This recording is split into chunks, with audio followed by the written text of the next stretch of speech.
ఆంధ్రప్రదేశ్ ఉప ముఖ్యమంత్రి జనసేన అధినేత పవన్ కళ్యాణ్ 4 రోజుల పాటు ఇన్ఛార్జ్ ముఖ్యమంత్రిగా బాధ్యతలు స్వీకరించబోతున్నారు. ముఖ్యమంత్రి చంద్రబాబు నాయుడు ఈ నెల 26 నుంచి 30వ తేదీ వరకు సింగపూర్ పర్యటనకు వెళ్లబోతున్నారు. ముఖ్యమంత్రి చంద్రబాబు నాయుడు పెట్టుబడుల ఆకర్షణే లక్ష్యంగా సింగపూర్కు వెళ్తున్నారు. ఇక ఆయనతో పాటు మంత్రులు నారా లోకేష్, నారాయణ, టీజీ భరత్ కూడా సింగపూర్ పర్యటనలో పాల్గొనే అవకాశం ఉన్నట్టు తెలుస్తోంది.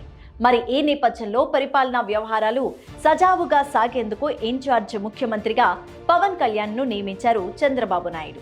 ఇక పవన్ కళ్యాణ్ కు ఇన్ఛార్జ్ ముఖ్యమంత్రి బాధ్యతలు అప్పగించనున్నారని వార్తలు వస్తున్నప్పటికీ దీనిపై ఇంకా ఎలాంటి క్లారిటీ అయితే రాలేదు. అయితే రాష్ట్రంలో ప్రస్తుత రాజకీయ పరిణామాలు బట్టి పవన్ కళ్యాణ్ ఈ బాధ్యతలను నిర్వర్తించే అవకాశాలు ఎక్కువగా కనిపిస్తున్నాయని రాజకీయ విశ్లేషకులు సైతం అభిప్రాయపడుతున్నారు.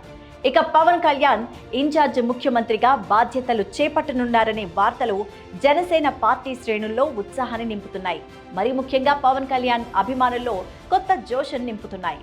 ముఖ్యమంత్రిగా పవన్ కళ్యాణ్ సామర్థ్యం, పరిపాలనా దక్షతను నిరూపించుకోవడానికి ఇది ఒక మంచి అవకాశం అంటూ జనసేన నాయకులు, కార్యకర్తలు, అభిమానులు భావిస్తున్నారు.